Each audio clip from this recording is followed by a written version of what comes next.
Ever get that feeling, like you're kind of just on autopilot when it comes to what you believe? Oh, absolutely. Like you just inherited this operating system, right? Never even really questioned it. Yeah.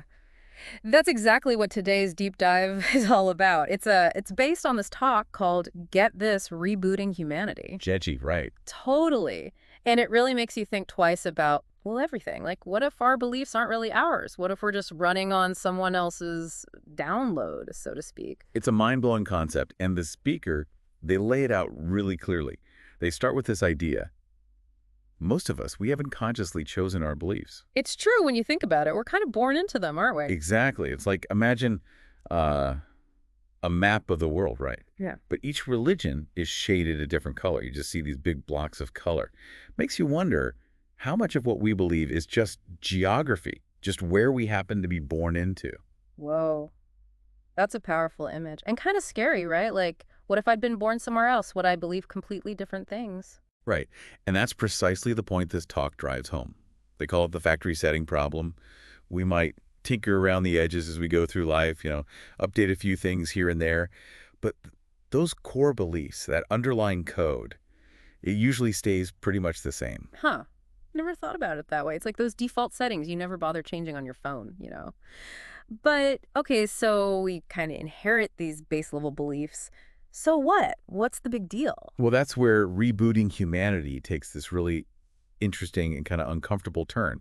It links these unexamined beliefs, these factory settings, to a lot of the problems we're wrestling with today. Like what? Give me an example. Okay, well, they talk about social conflict. Like, so much of it stems from people clinging to different beliefs, often without even realizing they've never really questioned them. Okay, yeah. That makes sense. I can see that. Right, but it goes even deeper. The talk connects these inherited beliefs to things like oppression, even corruption, and inequality. Like, think about it. If you fundamentally believe something, even if it's something you've never actually sat down and thought through, Yeah. it's going to shape how you see the world, right? Right. And how you treat other people and what you think is right and wrong. It's like everything's connected back to those core beliefs. Exactly. And that could be a tough pill to swallow. It's way easier to point the finger at them, whoever them is, than to look in the mirror and say, hey, maybe my worldview has some blind spots too. You're preaching to the choir here. I'm so guilty of that. So, what's the solution? If these beliefs are so deeply ingrained, can we even change them? Can we hit like a reset button on our brain? That's the million-dollar question, right? Yeah. And the talk digs into that too. It suggests that maybe, just maybe, the way we approach things, like politically, is also a product of these inherited beliefs. Okay, I'm intrigued. Tell me more about this political angle. So, the speaker, they throw out this really radical idea. What if it's not about just tweaking the current system? Like, what if we need a total system overhaul?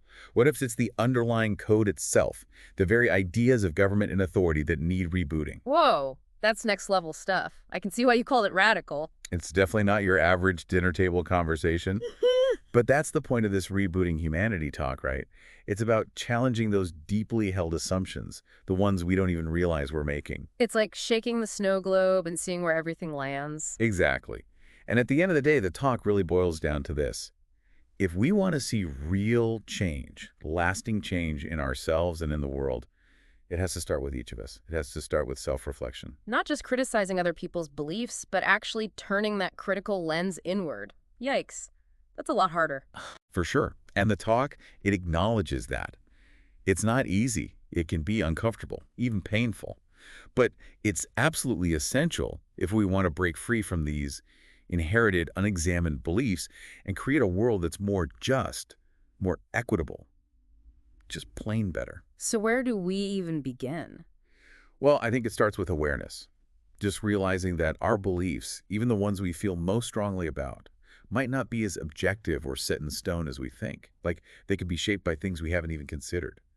From there, we can start to explore those beliefs, question them, and decide for ourselves what we truly believe. It's like we're responsible for writing our own mental code. Exactly. It's a lifelong process. Yeah. And it's not always easy or fun. But like that talk said, if we're talking about rebooting humanity, well, it's got to start with each of us looking inward. Wow. This deep dive really got me thinking. So much to unpack. It's like this talk just threw a wrench in my whole mental machinery. Right. Definitely gives you a new perspective on things. Makes you wonder what other factory settings we're all running on without even realizing it, right? Seriously. Okay, listeners, it's your turn. What beliefs have you just accepted as truth without questioning? And what would it take for you to hit that reboot button? Think about it.